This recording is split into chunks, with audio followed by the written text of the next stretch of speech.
Autre article ici qui est comment je dirais, un fait divers, mais que j'ai trouvé quand même assez incroyable. Alors, une blague de... Alors, quel est ce titre? Une blague de tranche de fromage qui pourrait lui valoir une longue peine de prison. Un jeune homme de Gatineau qui a voulu relever un défi populaire sur les réseaux sociaux. Là, tout de suite, on sait qu'on est dans la mongolitude absolue.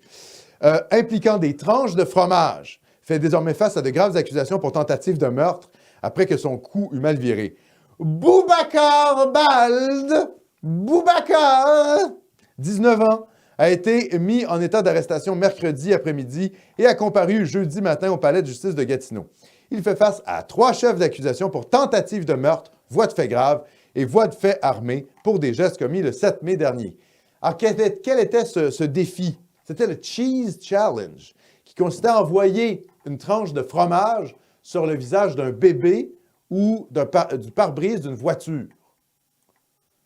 Oui, c'est ça Internet. Internet, c'est Nomos TV, mais c'est aussi le genre de conneries improbables sorties du tréfonds du web. Il a visé l'auto d'un adolescent de 17 ans.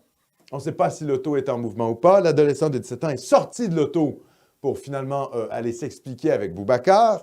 Et Bald, là, je continue la lecture de l'article, Bald aurait alors poignardé l'adolescent au cœur avec une arme blanche, tandis que ses 2 complices l'auraient violemment tabassé.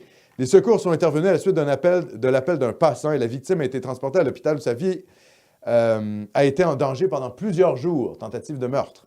Quant à la victime, elle a depuis reçu son congé de l'hôpital, se porterait mieux. Bon, alors qu'est-ce que ça nous dit? Ça nous dit qu'on est dans l'ensauvagement global par des Boubacars qui poignardent les adolescents québécois quand les adolescents québécois, finalement, ne sont pas contents de recevoir des tranches de fromage sur le pare-brise de leur auto. Importez le tiers-monde, devenez le tiers-monde. Donc, là, je dis aux Canadiens français lucides, il va falloir mettre le plus de distance possible entre vous, vos femmes, vos enfants et les Boubacars de ce monde. Comment est-ce qu'on met de la distance? Ben, déjà, en ayant du fric, hein? C'est-à-dire qu'il y a une élimination, finalement, par classe sociale. Hein? Voilà, Boubacar, il se tient avec d'autres Boubacars, bon, déjà. Donc, par l'argent, ça se fait, et évidemment, sortir des villes remplacées, qui vont être de plus en plus remplacées. Parce que la sécurité de votre sécurité, hein, de votre propre personne, mais la sécurité de vos familles vont être affectées par le remplacement de population des Boubacars. Boubacar, Khaled, etc. Bon, vous avez compris le genre. Bon. Donc, à l'avenir, puisque nos élites ont fait le choix d'importer des populations du tiers-monde avec des cultures criminogènes, venant de pays dont le quotient intellectuel moyen est très bas aussi, ça n'aide pas non plus, hein, soyons très, très honnêtes, ben, ça fait en sorte que la situation sécuritaire va se dégrader. Je ne suis pas en train de vous dire hein, qu'il va y avoir une guerre civile. Je vous dis que les actes d'incivilité qui vont être commis à travers notamment un prisme racial anti-blanc vont exploser au Québec dans les décennies à venir. Et donc, il faut préparer votre avenir, préparer l'avenir de votre enfant en tenant ça en compte. Il y a d'autres critères à tenir en compte, mais ça en fait partie.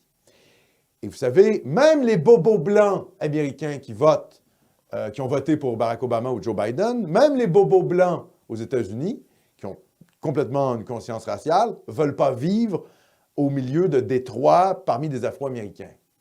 Même les gens de gauche, hein, la gauche blanche aux États-Unis, ne veut pas vivre entouré de l'équivalent des Boubacars. Ben, en fait, ils ne peuvent pas. Donc, ce que je veux dire, c'est qu'on va vivre un peu le développement de ce même genre de choses au Québec. Il faut bien être conscient de ça. Donc, soyez vigilants. Regardez ce qui se passe dans votre quartier et si ça se met trop à changer, voilà, hein, agissez en conséquence.